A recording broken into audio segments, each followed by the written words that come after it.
Very good. Well, thanks all for coming over, and really thanks again to all the EADMT organization. So let me define first of all the term resilience as I found it in the literature. The literature actually is quite disunited, whether resilience reflects the quality of a person, a character, or a process, or an outcome. So nevertheless, the wide range of definition influenced by the early days of studies agrees on two elements relevant to resilience, and we had these before, namely adversity, as in exposure to significant amount of risk, and successful adaptation and competence. The study of resilience came to be the search for knowledge about the processes that could account for positive adaptation and development in the context of adversity and disadvantage, quote by Crawford. Thus, resilience can arise within an individual and a cultural context and can be understood as a multidimensional construct. So what are you going to expect from my presentation? Nothing. Yes, well, yes, I hope something. So first of all, I talk about resilience as a multidimensional construct. I define some terms, and I invite you for some mental exercises. Secondly, I will expose this construct as it relates to relevant research applicable to DMT practice. And finally, I will present some results on resilience of my DMT study, and we hopefully have some time still for discussion. Let's start with resilience as a multidimensional construct. What do I mean by that? I relate these terms with this construct in a systemic, non-linear way. I think this is important. So it's not linear, but really it all relates to each other. So we will look at adversity, successful adaptation and competence, capacity of the individual as personal competence, and capacity of the individual as acceptance of self and life, and finally the capacity of the community and culture. So let's get started with adversity. To illustrate what resilience means in this presence of adversity and negative life circumstances, Michael Unger offers the following explanation. In the context of exposure to significant adversity, whether psychological, environmental, or both, resilience is both the capacity of individuals to navigate their way to health-sustaining resources, including opportunities to experience feelings of well-being, and a condition of the individual, family, community, and culture to provide these health resources and experiences in culturally meaningful ways. An image by Crawford and colleagues might serve as an illustration. Just think of a child that can be well protected in a car accident if the child sits in a safety seat. Now take this image with you and think about this is, how do you say, suburb in Namibia, Windhoek, Katatua. I've been there several years. I mean, I copied that out of the internet. It's not my photo. But just a little exercise. Think about women living there. AIDS rate, I just read, it went down, thanks God, to 20% now in the community. Before, when I was visiting 10 years ago, it was by 40% of all the people living there. So it went down, so that's very positive. But still, there are whole cohorts of teachers dying and whole cohorts of parents still with this disease. So they have big problems finding teachers to teach because so many have died away. So just think of women, imagine women who might have not access to proper water, not electricity, or very poor water quality. They might have to walk long distances. The children might have to walk long distances to school. So what are these women? What do you think are these women's strengths? How do the women maintain health despite their confrontation with stress and adversity? So analogously, think about the car seat we've seen before. Let's go back. So if If a person or group or these women can well be protected against the full negative impact of adversity, if this is analog if the person or the group demonstrates resilience. So whatever the situation they are in, if they kind of make their way of surviving more or less well, that's already a sign of resilience. You also have to have access. Like these women, they are in a project in Penduka, I visited that, where they are trained to do some manual works and they sell stuff. So they are already on a better way than many others. So before I said researchers agree on two terms. So the one is adversity, which we've just seen, and the other one is successful adaptation and competence. This relates to a high level of competence in resilience.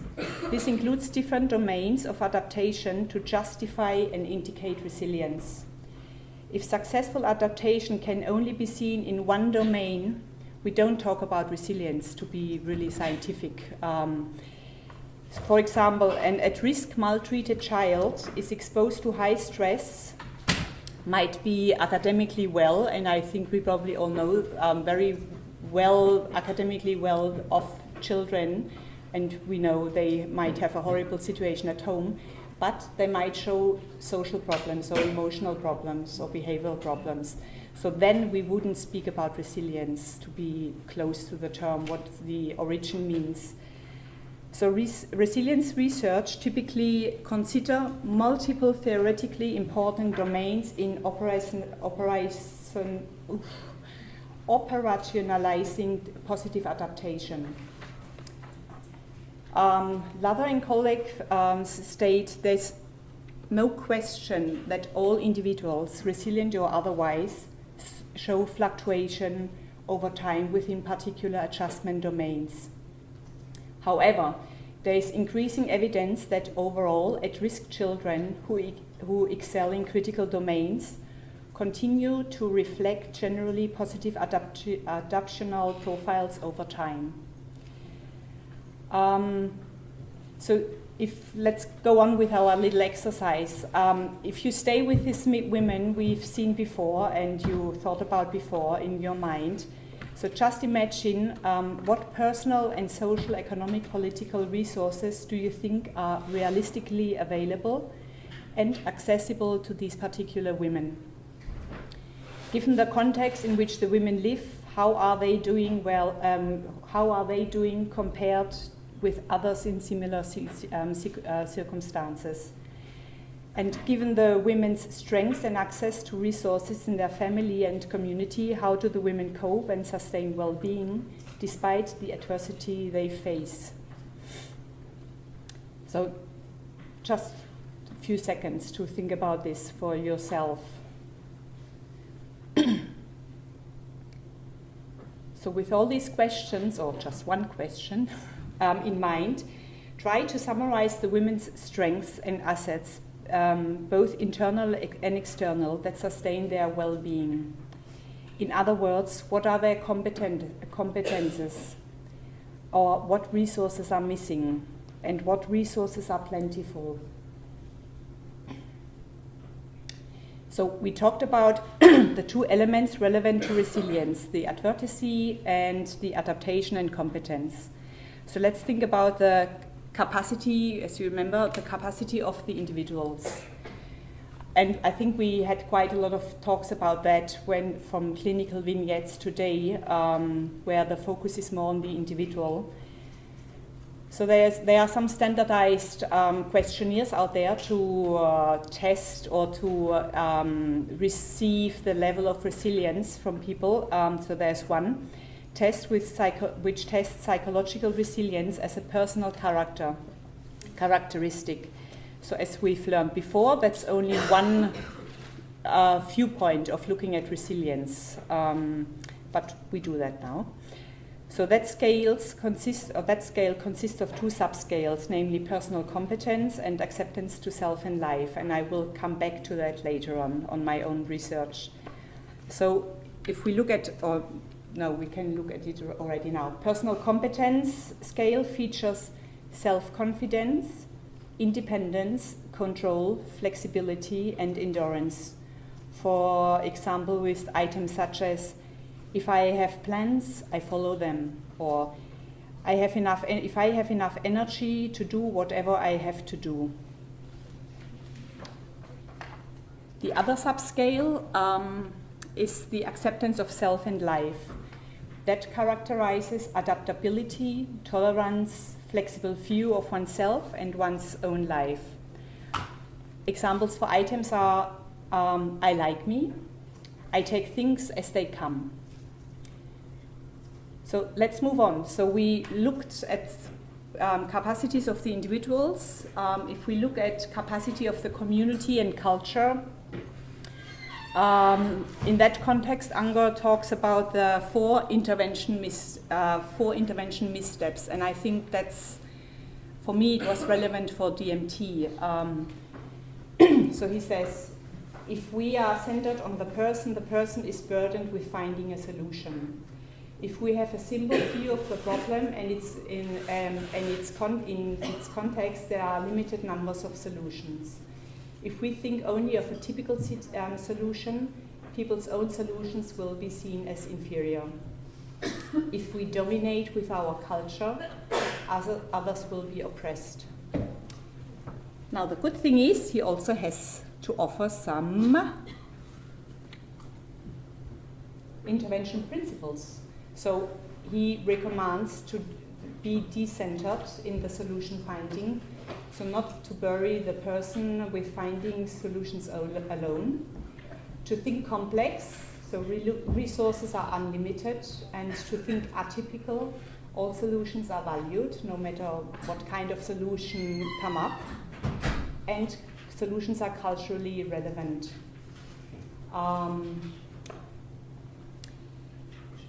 So there's one dance movement therapist, Harris, he published also on resilience, and I come back to that later. He offers a good example of how this translates into DMT practice.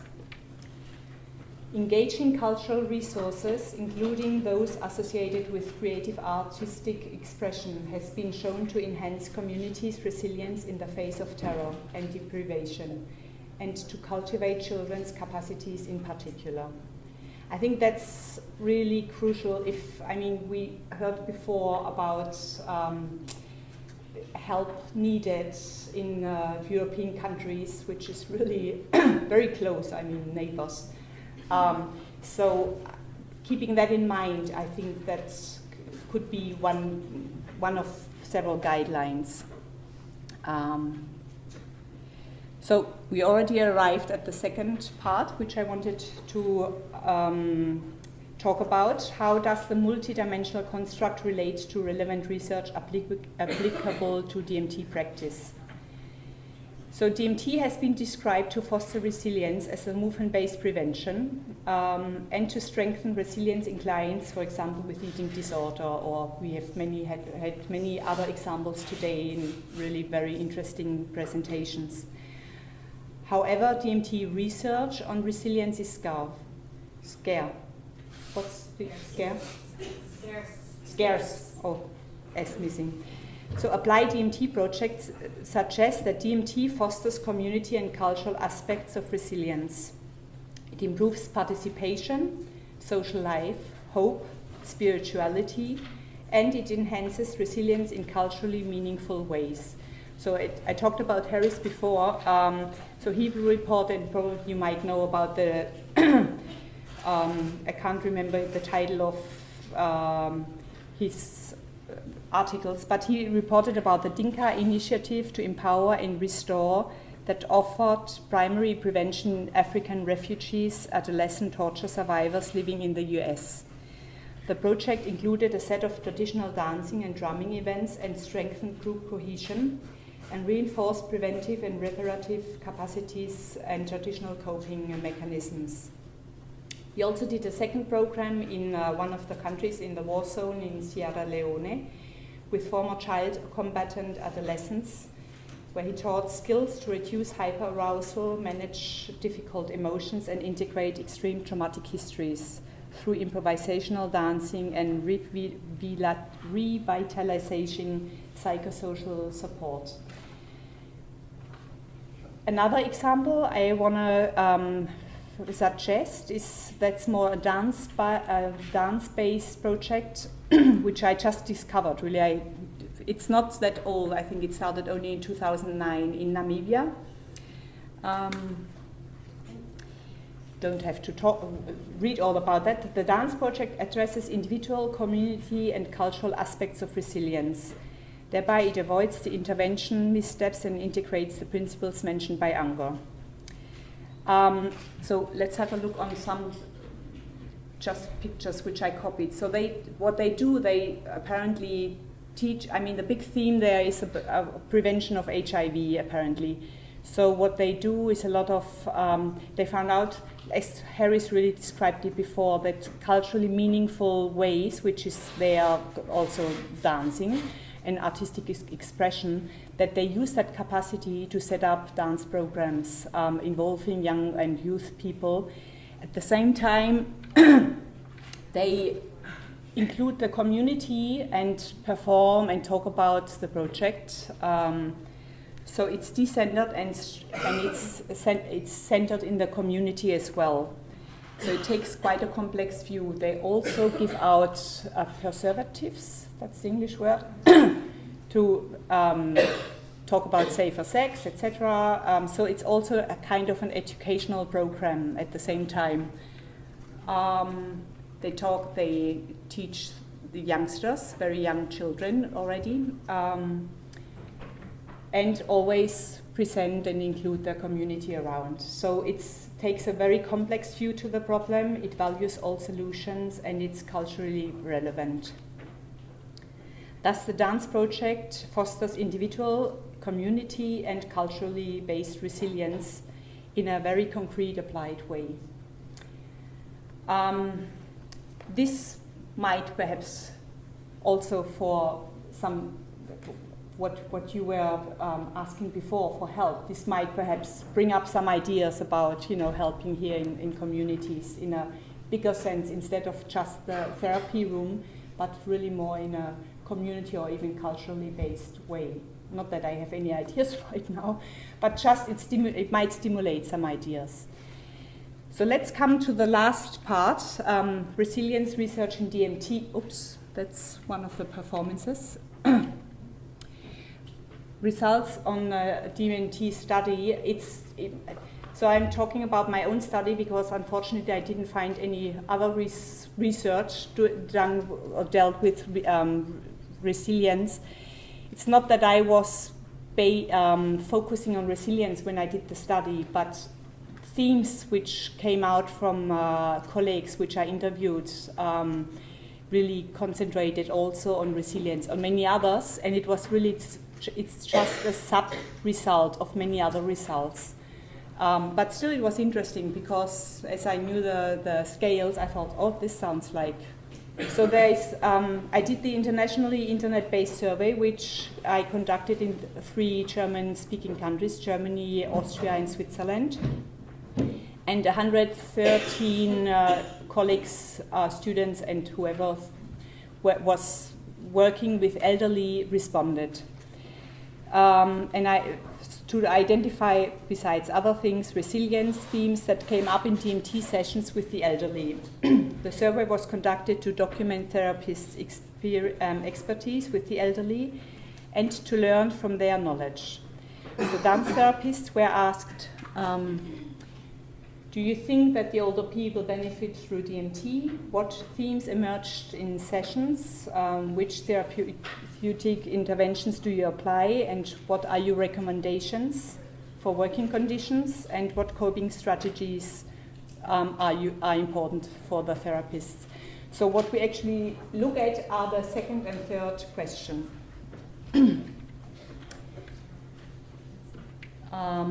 If you want to have an overlook of the whole article, it has been sent out. Thanks very much, Christine, for sending it off. The overall project is published in an article which just came out recently. And so here we look more on the results relevant to resilience. So grounded theory and resilience and quality of life research on the old age formed the conceptual basis for the data analysis. And we, so that what I did, because there were many questions where therapists could just write in, I did a qualitative analysis of the questions and coded it with SurveyMonkey. And all DMT themes and interventions were presented by frequency and content analysis.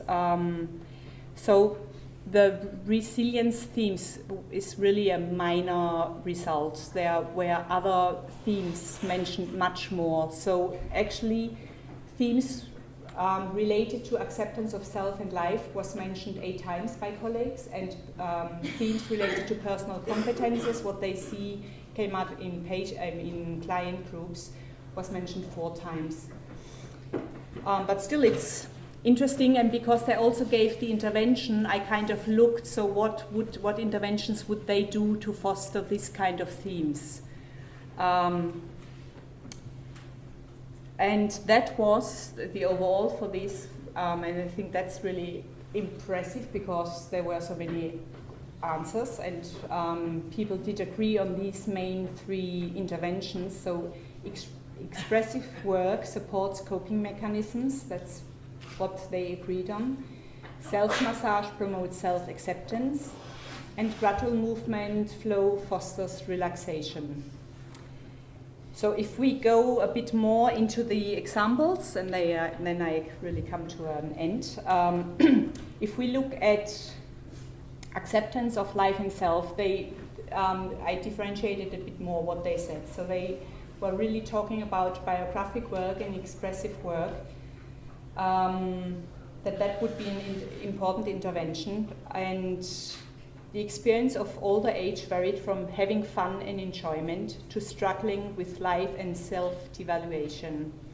So therapists therefore invited the elderly to communicate feelings via movement expression, via the use of creative media and through voice work. So expressive work thus is one important intervention to foster acceptance of self and life. Another intervention mentioned is to work with rituals. Rituals fosters to be reconciled, is this correct? Reconciled? With what was not possible in life.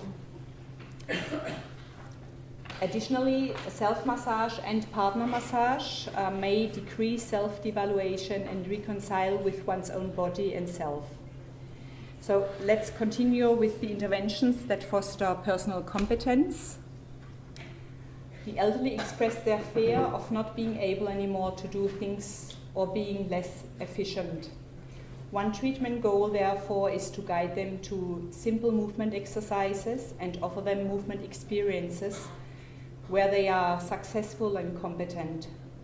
Thereby, they experience their personal competence and their self-worth may rise. So DMT works in a very concrete and playful way with physical strength and resistance. Thereby, it can positively reinforce resilience. So let me summarize. The multidimensional perspective of resilience in dance movement therapy, we find multiple levels of resilience relevant to DMT practice and research. So if we look at resilience with the advocacy and successful adaptation and competence, we have the individual aspects and the individual capacities, plus we have the community and cultural aspects and capacities. All of them are influenced by the that's my opinion, by the personal character of the client, as well as the process of resilience, because it's not, we've heard before, it's not a static situation, but it can change over time. It can also change, perhaps unfortunately, to the opposite, but it can also build up. And what we have is the resilience outcome. So that's for it right now. Thank you very much, and I'm happy to hear questions, comments, and whatever.